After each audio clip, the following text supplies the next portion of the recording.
말씀 듣기 전에 다시 한번 기도합니다. 사랑의 주님,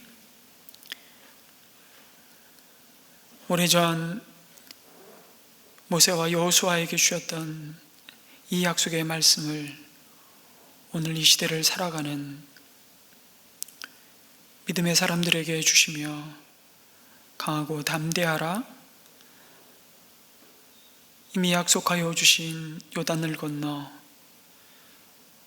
그 생명의 땅으로 들어가 하나님의 뜻과 소원을 이루기를 간절히 소망하시는 주님, 이 시간도 우리의 마음을 기울여서 우리에게 들려주시는 생명의 말씀을 듣고자 합니다. 하나님, 우리가 듣고 싶은 말씀이 아니라 하나님께서 오늘 우리 자신과 가정과 공동체에 주시는, 이 땅과 이 민족을 향해서 주시는 말씀을 귀로 듣게 하시고 그 말씀을 붙들고 오늘도 광야를 떠나 우리가 건너야 할 요단을 지나갈 수 있는 은혜를 베풀어 주시옵소서. 함께 하실 주님을 기대하며 예수님의 이름으로 기도드립니다. 아멘. 주님의 종 모세가 죽은 뒤에 하나님은 이스라엘 백성에게 요단강을 건너 약속의 땅으로 가라고 명령하십니다.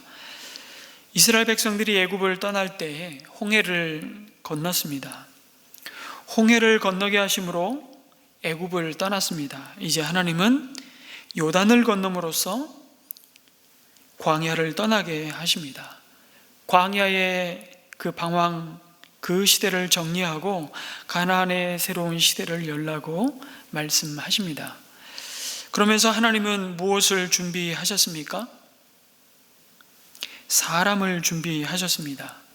하나님의 약속을 붙들고 광야에서 순종한 그 의의 경험을 간직하고 있는 한 사람을 준비하셨습니다. 그가 바로 여호수아입니다. 하나님은 400여 년 애굽에 종살이하던 이스라엘 백성을 불러내시기 위해 모세를 준비하셨듯이 이제 광야를 떠나 가나안 땅으로 들어가기 위해서 여호수아를 준비하셨습니다. 여러분, 여호수아가 누구입니까? 여호수아는 어느 날 갑자기 하늘에서 그냥 뚝 떨어진 사람이 아니었습니다. 그는 지난 40년 동안 광야에서 모세와 함께 그를 도와 그의 시종으로 이스라엘 백성을 광야에서 이끌었던 사람이었습니다. 여호수아는 이미 준비된 사람이었습니다. 그의 이름은 원래 구원이라는 의미를 가진 호세아였습니다. 그의 부모가 아들에게 구원이라는 이름을 붙여주었다는 것은 가만히 생각해 보면 이스라엘을 그 억압과 고통, 그 노예의 자리에서 반드시 구원하실 것이라는 그 하나님의 약속을 그 부모가 믿고 그 신앙의 고백을 담아서 태어난 자식에게 붙여주었던 것을 보게 됩니다. 여러분, 여호수아가 언제 태어났습니까? 이스라엘 백성이 애굽에서 고통과 학대를 받는, 그것도 가장 정점의 상황 속에서 가장 사실은 어떻게 보면 비참한 상황 속에서 노예로 태어났습니다. 노예 호세아. 이미 모세가 태어날 때 우리가 출애굽기에서 보듯이 이집트의 바로 왕은 히브리 노예 가운데 남자아이가 태어나면 무조건 다 죽이라는 끔찍한 명령을 내린 때였습니다. 그런데 여호수아는 모세보다 늦게 태어난 인물이잖아요. 그는 그 목숨이 붙어 있는 것이 기적이고 은혜였습니다. 그 고통 중에 태어나서 성장했고, 그래서 그의 부모가 자식의 이름을 구원이라는 의미의 호세아라고 지었다는 것은 전혀 이상하지 않았던 상황입니다. 그런데 이 당시에 사실은 호세아, 구원이라는 이름으로 자식의 이름을 부르는 것은 정말 흔치 않은, 그 이후에 이 이름으로 불린 사람들이 이스라엘 백성 가운데 많았지만 사실은 호세아라는 이름을 갖고 그 노예의 삶을 살았던 유대인은 많지 않았습니다. 그런데 모세는 그의 이름을 여호와가 구원하신다라는 의미를 가진 여호수아로 바꿉니다. 호세아에서 여호수아로. 그래서 여호수아는 이 히브리식 이름인데요, 이걸 헬라어로 바꿀 때 예수스, 여러분 잘 아시는 예수라는 이름입니다. 하나님께서 구원하신다. 그를 구원하신 분이 누구이신지를 더욱 분명히 확인시키고 장차 그를 통해 일하실 하나님의 구원을 함께 바라보면서 모세는 호세아의 이름을 여호수아로 바꿨습니다. 모세를 이은 여호수아가 누구인지를 우리는 이해하기 위해서 우리 두 가지 사건을 특별히 주목해 보아야만 하는데요. 한 가지는 이스라엘 백성이 애굽에서 400년 노예 생활을 끝내고 전적인 하나님의 은혜와 권능으로 홍해를 마른 땅으로 건넜습니다. 그리고 하나님이 그들의 조상에게 주시겠다고 약속하신 그 가나안 땅으로 가고자 할 때 그들의 길을 가로막고 선 한 족속이 나타납니다. 바로 아말렉 족속입니다. 여러분, 아말렉 족속이 누구의 후손인지 아십니까? 에서의 후손입니다. 에서의 자식이 낳은 아들 아말렉. 공교롭죠. 장자의 명분을 팥죽 한 그릇에 팔아넘기고 하나님의 약속을 거부하고 버렸던 그 아말렉 족속이 출애굽한 이스라엘 백성, 오합지졸 노예 출신들인 가나안 땅을 향해 나아가는 이스라엘을 가로막고서 처음으로 전쟁이 벌어집니다. 여러분, 정예군인 아말렉과의 전쟁이 벌어지는데 출애굽한 지 불과 2달여 만에 벌어진 전쟁이었습니다. 그것도 홈그라운드도 아닌 적진의 한복판에서 싸운, 이것은 싸워보나 마나 이길 수 없는 전쟁입니다. 그냥 출애굽하자마자 광야에서 몰살되기 전에 두 손 들고 그냥 싹싹 빌어서 화친을 맺고 어떻게든지 살아남는 것이 답인 그런 싸움이 시작된 것입니다. 그런데 모세는 이때 여호수아를 불러서 아말렉과 싸우러 나가라고 보냅니다. 그리고 80세의 노인인 자신은 산 위에 올라가 하나님께 두 손을 들고 기도합니다. 그리고 그 유명한 기도의 역사가 증거되죠. 모세가 손을 들면 이스라엘이 이기고 모세의 손이 피곤하여 내려가면 이스라엘이 밀리는, 그러자 그것을 민감하게 알아챈 아론과 훌이 돌을 가져와 모세를 앉힌 후에 그의 두 팔을 받치고 아말렉이 완전히 패배할 때까지 기도를 함께 돕습니다. 여호수아는 그 전쟁에서 놀라운 승리를 경험합니다. 아마도 모세는 이때 그의 이름을 여호수아라고 불러야겠다, 그런 마음을 하나님으로부터 받았는지 모르겠습니다. 재밌는 것은 이 사건을 기록한 출애굽기 17장 13절에서 14절에 보면 이렇게 말씀하십니다. 이렇게 해서 여호수아는 아말렉과 그 백성을 칼로 무찔렀다. 그때에 주님께서 모세에게 말씀하셨다.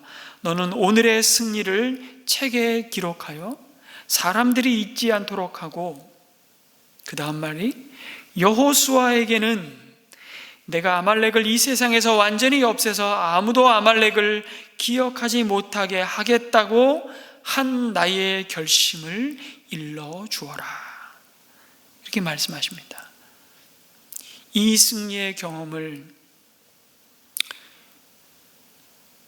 경험으로 끝나지 않고 그 승리를 주신 하나님의 이름을 기억하게 하고, 특별히 여호수아를 콕 집어서 그 귀에 들려 이르라고, 확인시키라고. 그때 아마 호세아라 불렀던 그 이름이 여호수아, 여호와께서 구원하셨다 라는 그 믿음의 비밀을 여호수아로 하여금 간직하게 만든 사건이 아닌가 싶습니다.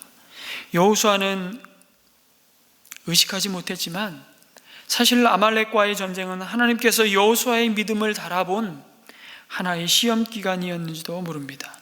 여호수아에게 있어서 아말렉과의 싸움은 앞으로 약속의 땅 가나안에서 싸우게 될 그 수많은 전쟁을 위한 하나의 예비전이었습니다. 그리고 그가 승리할 수 있었던 가장 확실한 이유는 그가 칼을 잘 썼기 때문이 아니라, 전략을 탁월하게 세웠기 때문이 아니라, 하나님의 말씀에 하나님께 순복했기 때문임을 그는 깨닫는 것이죠. 여러분, 이런 전쟁을 일생일대 한 번 있을까 말까 한 사건을 지나면서, 그럼 우리 하나님의 사람들은 그 속에서 일하시고 말씀하시는 하나님을 비로소 만나게 됩니다. 그 하나님을 예배하게 되고 그 하나님을 나의 하나님으로 고백하지 않을 수 없는 것입니다. 그 모든 과정을 통해서 하나님은 자신이 누구이신지를 드러내셨고 우리의 믿음을 견고하게 하십니다. 뿐만 아니라 우리를 하나님의 나라와 복음을 위해 값지게 쓰임받는, 하나님이 쓰시기에 잘 길들여져 가는 준마와 같은 일꾼으로 준비시키신 것입니다. 그런 하루하루가 매일매일이 쌓여 하나님은 하나님의 사람 여호수아를 그 다음 세대, 출애굽 2세대를 광야에서 가나안으로 들어가게 하는 리더로 준비시키시고 세우셨던 것입니다. 여러분, 모세를 이어 이스라엘 백성을 이 약속의 땅으로 인도할 여호수아에게 붙는 닉네임이 있습니다. 성경 읽다 보면 여호수아 앞에 이 닉네임이 붙어요. 무슨 닉네임일까요? 노예 여호수아, 혹은 아말렉에서 전쟁을 통해 첫 광야에서 싸운 승리의 장군 여호수아, 이런 이름 붙는 게 아니고 바로 정탐꾼 여호수아라는 이름입니다. 이스라엘 백성이 하나님이 주시고자 하는 가나안 땅 시내산에서 2년 동안 머물고 이제 본격적으로 그 약속의 말씀 붙들고 제사장 나라로 그들이 노예가 아닌 새로운 하나님의 언약의 백성, 약속의 백성, 그 정체성을 가지고 하나님의 약속의 땅 경계선에 섭니다. 그곳이 바로 가데스 바네아였습니다. 그곳에 도착했을 때 하나님은 각 지파의 대표 한 사람씩 12명을 선발해서 가나안 땅을 정탐하고 오라고 말씀하셨습니다. 그리고 그들은 40일간은 정탐하고 돌아오지요. 여기까지는 참 좋았습니다. 그들이 메고 온 그 가나안 땅, 그 튼실한 소산들을 메고 오며 얼마나 신났겠습니까? 거기까지는 좋았다니까요. 그런데 돌아온 10명의 정탐꾼은 그 땅에 대해서 악평을 쏟아 놓습니다. 우리는 네피림의 우성과 같은 그 거인 아낙 자손들을 이길 수 없습니다. 그들이 우리를 보기에도, 아니 우리가 우리 자신을 봐도 우리는 그들의 메뚜기와 같다고, 그 땅은 거주민을 집어 삼키는 땅이라고 말하면서 이스라엘 백성들을 심히 낙심케 만듭니다. 그들의 부정적인 언어가 온 이스라엘 회중을 전염시켜 버렸습니다. 온 회중이 밤새도록 통곡하며 울었다고 말씀하죠. 하나님과 모세와 아론을 원망하게 만들었습니다. 하나님은 이들의 말이 곧 하나님을 대적하며 하나님의 약속을 불신하며 거부한, 그래서 하나님의 마음을 분노케 하는 것이었음을 밝히십니다. 그러나 여호수아와 갈렙 두 사람은 똑같은 기간, 똑같은 것을 보고 똑같은 그 땅의 소산물을 취하해서 가져왔음에도 전혀 다른 보고를 합니다. 하나님의 약속의 땅을 여호수아와 갈렙은 뭐라고 표현하냐면 아주 정말 중요한 표현을 합니다. 그 땅은 아름다운 땅입니다. 이렇게 표현해요. 하나님이 우리에게 주시겠다고 약속한 땅이요, 하나님을 믿고 그 땅으로 들어가 취하자고 그렇게 말하며 백성들을 격려합니다. 열 정탐꾼은 여러분, 그들이 본 상황과 그들의 눈에 들어온 그 문제와 그 어려움을 통해서 하나님을 보았다면 여호수아와 갈렙은 그들이 이미 믿고 신뢰하며 알고 있는 그 하나님을 통해 그 상황과 그 어려움을 보았던 것입니다. 극명하게 다르죠. 그들이 알고 믿고 따르는 하나님은 바로 그들 앞에 놓여 있는 장애물, 그 가나안 정복을 능히 감당하실 수 있는 능하신 크신 하나님이셨던 것임을 보게 됩니다. 그런데도 슬프게도 정말 안타깝게도 이스라엘 백성은 믿음 없는 열 정탐꾼의 말을 듣습니다. 그것을 선택합니다. 이 불신과 반항으로 말미암아 결국 가나안 땅 입성은 40년간 지연됩니다. 광야의 방황과 연단의 삶이 시작되었습니다. 여러분, 다수의 의견을 무시할 수는 없습니다만 다수의 의견이 항상 옳을 수도 없다는 것을 우리 이 사건을 통해서 보게 되죠.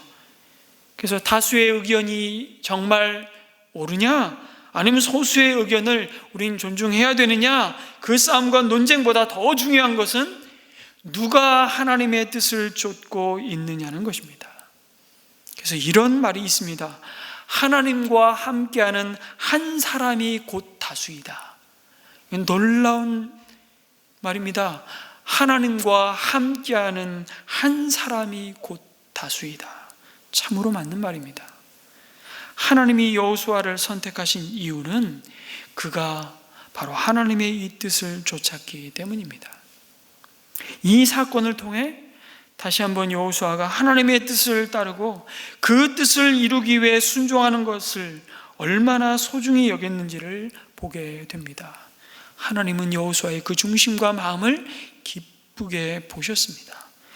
그러나 이스라엘 백성이 하나님을 불신했기에 여호수아가 약속의 땅 가나안에서 누릴 수도 있었던 그 복을 누리지 못한 그 세월이 얼마나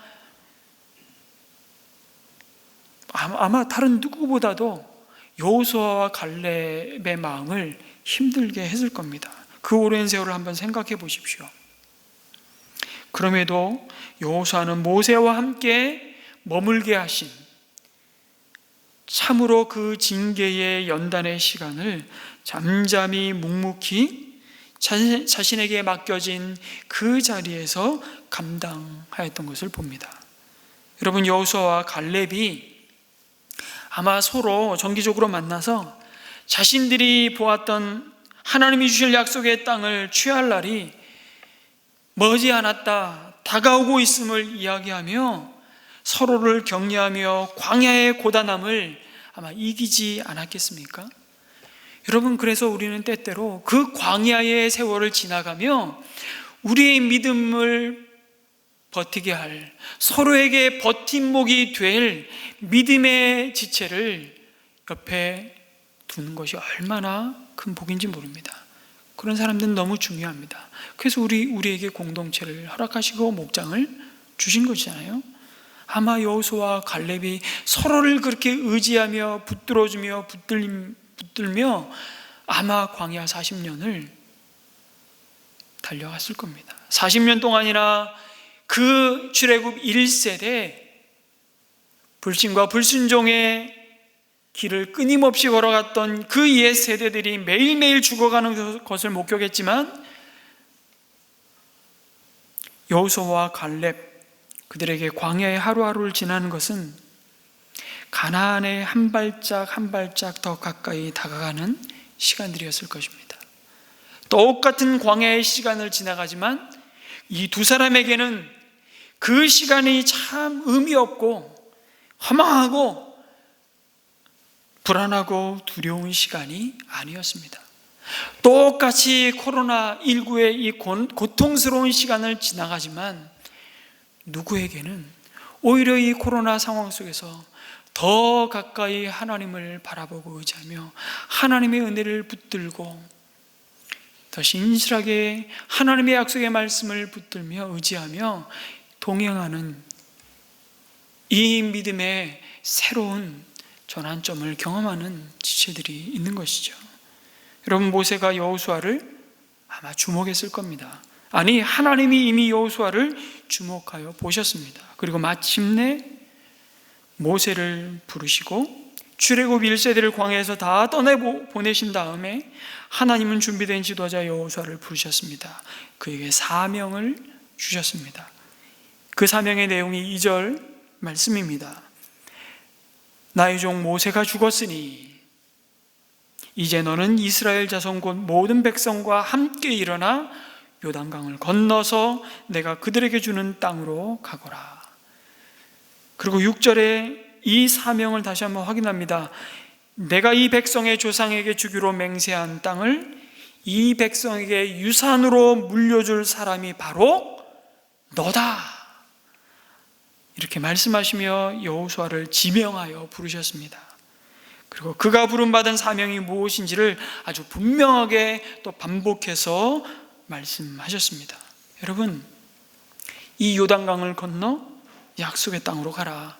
참 이것이 간단한 것 같지만 사실 그렇지 않습니다.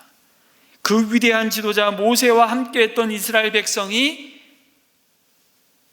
차마 건너지 못했던 땅이잖아요.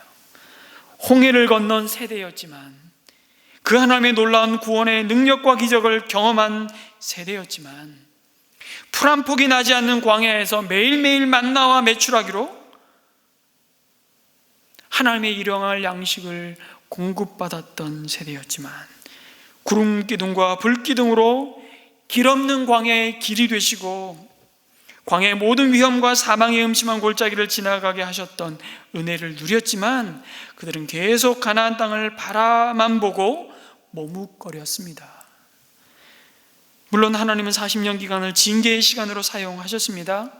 그들이 붙들고 있었던 애굽에서의 삶의 모든 방식과 그 태도와 종노릇하면서 이미 오랜 세월 익숙해져 버렸던 그 노예 근성을 다 빼도록 하나님 연단하셨습니다. 그런데도 모세가 죽은 후 여호수아 말씀을 이렇게 시작하며 사실 상황이 달라진 것은 하나도 없었습니다.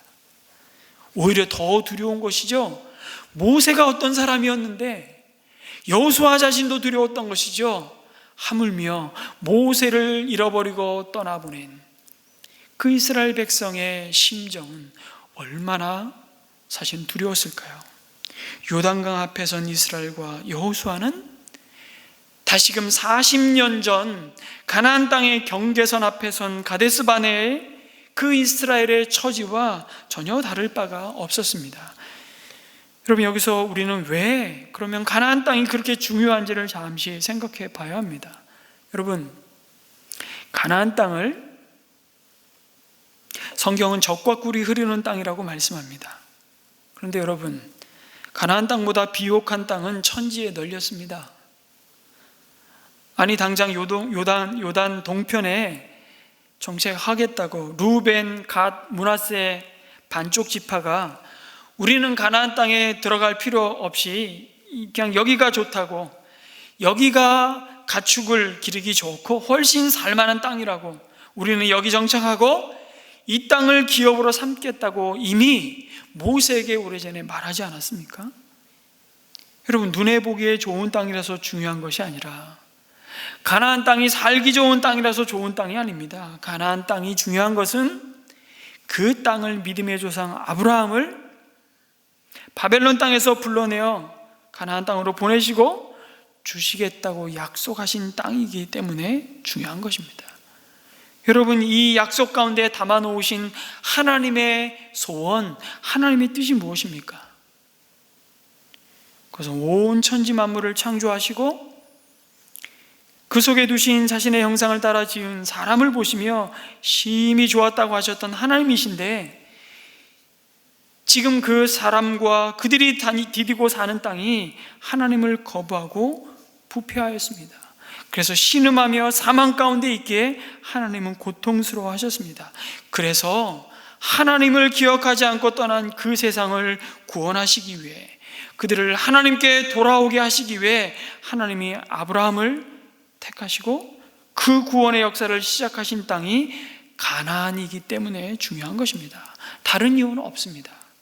그리고 하나님의 아브라함에게 자녀를 약속하시고 그의 후손을 하늘의 별처럼 바다의 모래처럼 번성케 하시겠다는 약속을 이루셨던 것입니다.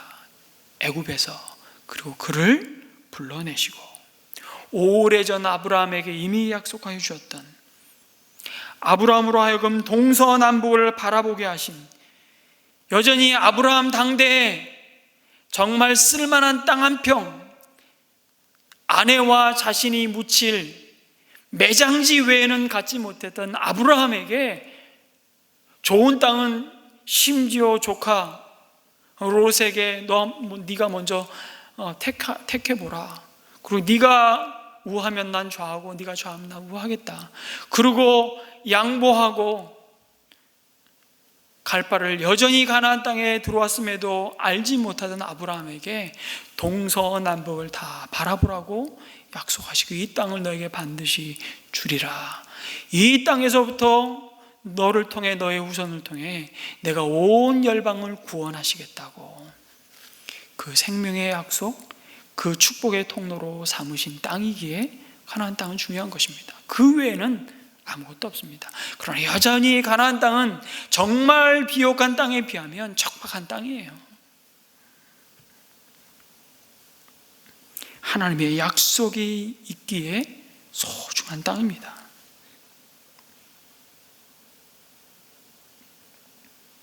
마침내 이스라엘 유다 지파의 자손으로 구원자 예수님을 그 땅 가운데를 보내셔서 생명의 길로 온 열방이 나오기를 원하셨기 때문에 그 구속의 통로 삼은 땅이 가나안이기에 중요한 것입니다. 하나님께서 이 구원의 위대한 약속을 이루시기 위해서 가나안 땅을 그 무대로 선택하셨던 것입니다. 그런데 여러분, 우리들이 종종 요단강을 건너 가나안 땅에 들어가는 것을 마치 성도가 죽어서 천국 가는 것과 동일시하는 의미로, 비유로, 상징으로 받아들이곤 합니다. 요단강 건너서 만나리, 요단강 며칠 후 요단강 건너서 만나리. 그러나 이것은 우리를 두신 성도의 자리가 어디인지를 좀 이해하고 이 땅의 그리스도인들이 받은 사명을 우리가 어떻게 감당해야 할지를 이해하는데 좀 혼란스러운 비유입니다. 가나안 땅은 천국이 아니에요. 여러분, 요단강을 건너 가나안 땅에 들어가는 것이 천국에 들어가는 상징이나 비유라면, 여러분, 이스라엘 백성들은 가나안 땅에 들어가서 더 이상 전쟁과 또 때로는 실패와 죄로 인한 고난과 어려움을 겪으면 안 됩니다. 천국에서는 이런 일이 절대로 일어나지 않기 때문이죠. 여러분, 여호수아서는 오늘의 성도들이 어떻게 옛 생활을 청산하고 어떻게 예수 그리스도 안에 약속된 그 생명의 부유함을, 그 풍성한 유업을 받아 누릴 수 있는가를 우리에게 설명해 주고 보여주는 말씀입니다. 여러분, 그런 점에서 우리가 구약을 읽으면서 크게 이스라엘 백성들이 거주하던 그 몇 가지 지명에 대해서 우리는 좀 정리가 좀 필요해요. 애굽은 어떤 땅입니까? 애굽은 이스라엘 백성에게 분명히 죽음의 땅이었고 속박의 땅이었습니다. 이스라엘이 그것으로부터 구원을 받았습니다. 어떻게 해요? 어린 양의 피로 죽음에서 구원을 얻었고, 홍해를 가르시고 그들이 마른 땅으로 그 홍해를 안전하게 건너게 하셨습니다. 하나님의 전적인 능력과 은혜로 그 노예의 종살이로부터 구원받았습니다. 그 구원에 대해 여러분, 이스라엘 백성이 힘쓰고 하나님께 보탠 것은 하나도 없습니다. 이 애굽에서 건진받은 사건의 메시지는 그래서 분명합니다. 바로 예수 그리스도를 믿음으로 말미암아 얻게 되는 우리의 구원을 보여주시는 사건입니다. 예수님은 이 땅의 구원자로 오셔서 그래서 자신을 유월절 어린 양으로 말씀하시며 나는 세상 죄를 지고 가는 하나님의 어린 양이라고 증거하셨습니다. 그리고 자신을 죽음에 내어주시고 죄와 사망의 권세를 이기시고 부활을 통해 예수 그리스도께서는 그를 믿는 죄인을 사망과 심판으로부터 구원하셨습니다. 그래서 홍해를 건넜다는 것은 예수 그리스도와 함께 죄에 죽고 예수 그리스도와 함께 의에 대하여 의롭게 살아났음을 보여주시는 세례식이었음을 신약 성경은 증거하고 있습니다. 그렇게 구원받은 이스라엘의 두 번째 광야, 그 광야는 무엇입니까? 여러분, 그렇게 전적인 하나님의 은혜와 권능으로 구원받은 하나님의 언약의 백성이 그럼에도 여전히 불신과 불순종 가운데 머뭇거리며 그리스도 안에 있는 약속된 부요한 유업을 받아 누리지 못하는 삶, 그게 광야의 삶입니다. 마치 이렇게 비유하고 싶어요. 이미 우리 안에 하나님의 생명이 주어졌음에도 불구하고 그 하나님으로부터 주어지는 그 풍성하고 모자람이 없는 생수를 받아 누리지 못하는 삐쩍 마른 그리스도인의 삶을 사는 거죠. 광야에서 참된 안식과 평강에 들어가지 못하는 오늘의 성도의 모습을 보여줍니다. 광야의 이스라엘 백성은 분명한 것은 애굽에서 구원받았습니다. 그러나 그들의 마음속에는 애굽이 여전히 살아남아 있습니다. 그 옛 생활로 돌아가고 싶은 욕구를 품고 있습니다. 그래서 끊임없이 어디를 바라보죠? 지나온, 이미 건너온, 다시 되돌아갈 수 없는 그 애굽을 그리워하고 있는 이스라엘 백성의 그 연약한 모습을 우린 광야에서 보게 됩니다. 정복자로서 정말 싱싱하게 믿음의 경주를 달려가는 대신 그들은 그 광야에서 방랑자로 정처 없이 인생을 낭비하고 때로는 방황합니다. 그래서 하나님께서는 그들을 위해 계획하신 그 모든 좋은 것을 한 번도 온전히 누려보지 못하는, 그래서 하나님께서 징계하시는 거잖아요. 그런데 그 광야를 지나 드디어 들어가게 될 약속의 땅 가나안은 무엇입니까?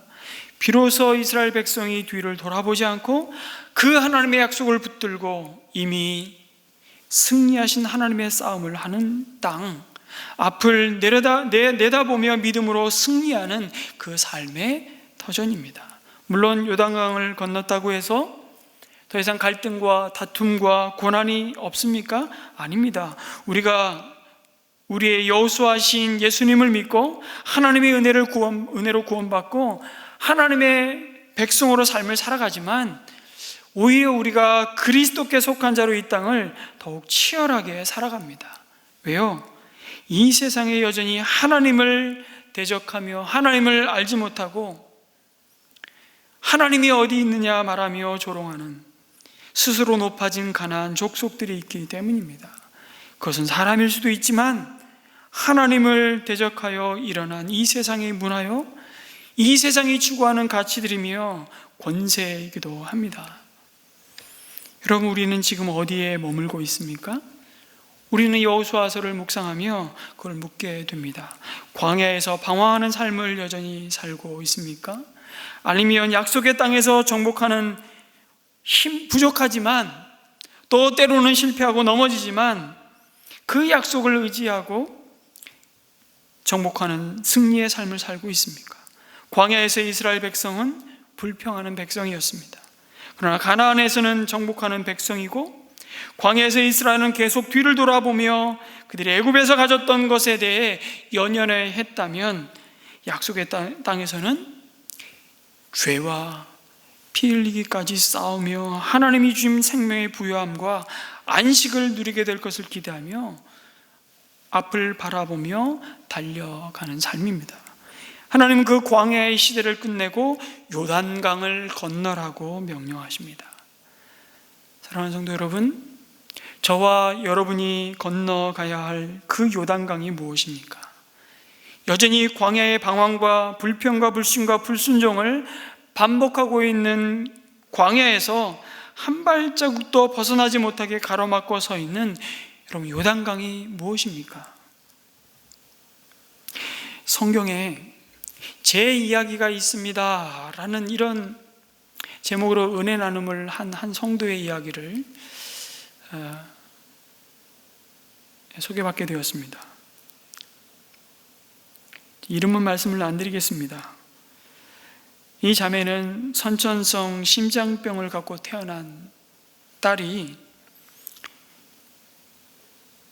심장 수술을 하게 되었는데, 그 수술을 앞둔 하루 전날 밤 남편의 외도가 드러났다고 말하는 참 기구한 사연을 갖고 있는 자매였습니다. 이 자매가 너무 분한 나머지, 지금은 그 간통죄가 사라졌지만 간통죄가 있던 그때 간통죄로 남편을 고소했습니다. 하지만 어린 세 자녀를 생각해서 약한 마음에 또 고소를 취소하고 아무 일 없다는 듯이 살았답니다.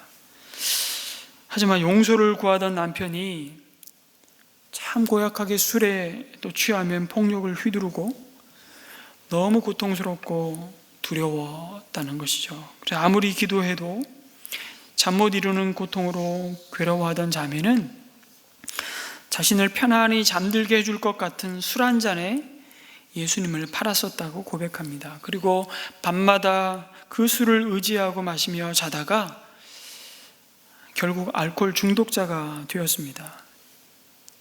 결과적으로 이후에 이혼하고 술을 마시며 마음대로 음란을 행하니 자신의 거처는 황폐해져 아무도 거하는 자가 없게 된 광야였다고 말하는 것이죠. 내가 술에 예수님을 팔았다는 그 죄책감 때문에 죽고만 싶었는데, 그래도 예배의 자리에 나아가니 하나님은 영원한 자비로 자신을 긍휼히 여겨주셨다고 고백합니다. 그리고 다시 하나님의 뜻대로 살고자 큰 결심, 그 자매에게는 자기 앞에 가로막고선 요단강을 건너는 일이었습니다. 남편과의 재결합을 위해 기도하고 하나님 앞에 결단했던 것이죠. 그런데 그 결단을 하고 그 요단을 건너가고자 하나님 앞에 엎드렸던 며칠이 지난 것도 아니고 몇 시간 후에 남편이 뺑소니 차에 치여 중환자실에 있다는 청천벽력 같은 소식을 듣게 되었습니다. 자매는 겨우 심장만 뛰고 있는 남편의 귀에 대고 복음을 전했습니다. 그리고 남편은 사고 5일 만에 천국으로 갔답니다.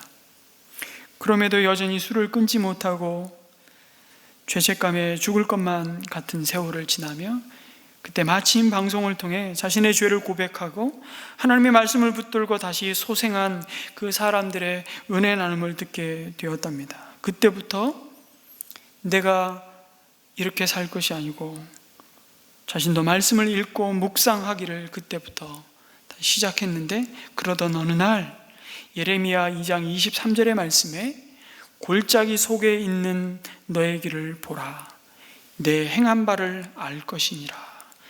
이 예레미야 말씀으로 자신의 죄악이 성경에 다 기록되어 있음을 보게 된 것입니다. 이렇게 성경이 자신의 이야기로 들리기 시작하면서 오랜 술 중독과 음란이 끊어지고 성령님이 다윗의 입을 통해 자신의 죄를 토설하며 회개의 자리로 나왔던 것처럼 자신도 사람들에게 자신의 죄를 고백하며 복음을 전하게 되었다고 간증합니다. 자매는 지금은 간병 일을 하면서 주위의 힘든 분들에게 큐티책을 펴놓고 성경에 제 이야기가 있습니다, 그렇게 말하며 자신이 구원받은 간증을 전했습니다. 그러자 자신의 간증으로 예수님을 믿는 사람이 생기더랍니다. 기적이죠. 늘 자녀들과 먹고 살 궁리만 하던 자신이 복음으로 힘든 사람이 변화되는 모습을 보자 전에는 도저히 상상할 수 없었던, 알 수 없었던, 맛볼 수 없었던 기쁨이 생겨났습니다. 그 배로부터 생수의 강, 생수 대신 예수 그리스도께서 복음으로 말미암아 그 삶을 완전히 바꾸셨던 그 기쁨, 그 은혜가 솟아오르기 시작합니다. 유다처럼 예수님을 팔았다는 죄책감 때문에 스스로 죽기를 택하지 않게 하시고 죄를 고백하는 자로 세워주셔서 복음 행전을 써 내려가게 하신 그 하나님께 감사드린다고 이제는 생명의 말씀을 붙들고 일주일에 3번 이상 지체들과 SNS로 자신의 죄와 연약함을 나누면서 중독으로 힘들어하는 지체들의 기도 제목을 보면 그냥 그 자리에서 즉시 무릎 꿇고 기도한 후에 말씀으로 격려하는 일을 시작했다고, 그것을 사명으로 붙들게 되었다고 고백하는 것입니다. 여러분, 광야의 이 방황을 끝내고 하나님이 약속한 땅을 향해 요단강을 건넌 한 성도의 은혜 나눔입니다. 우리에게는 하나님이 약속하신 이 생명의 부유함을 누리지 못하게 가로막고 서 있는 어떤 요단강이 있습니까? 여러분, 우리 모두에게 있습니다. 누군가에게는 혈기죠. 분노요. 오랜 아버지의 아버지 세대로부터 이어져 내려온 오랜 악한 습관들이 있습니다.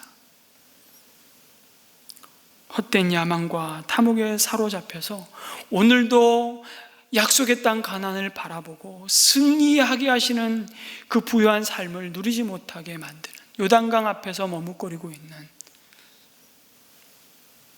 우리의 연약함을 주님 보여주시고 드러내십니다. 요단강을 건너므로 그 모든 악함들이, 연약함들이 수장되는 곳, 그것이 요단강입니다.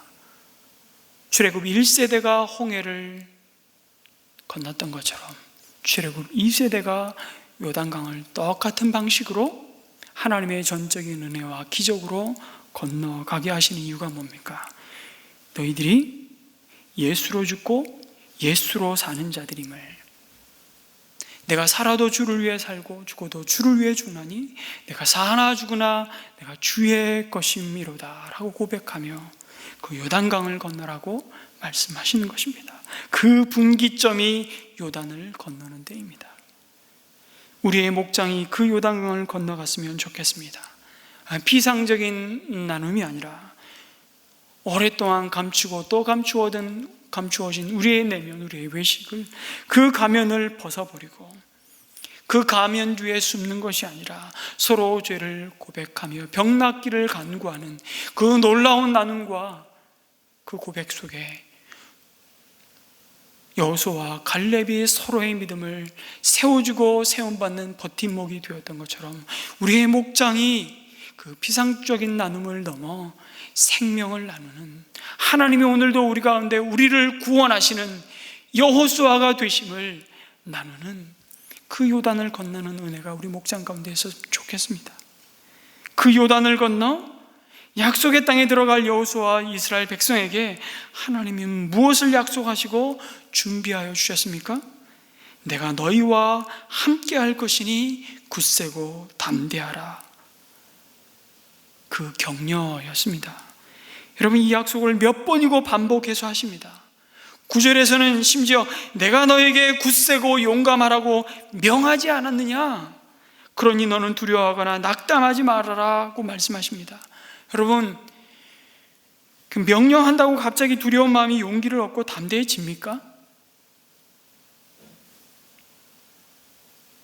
중요한 것은 이 약속을 누가 하고 있는지를 주목하라는 것입니다.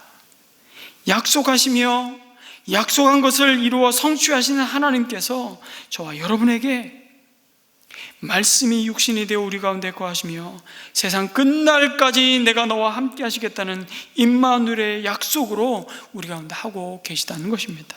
그 이름이 우리의 영원한 여호수아로 함께 하시는 예수 그리스도이십니다.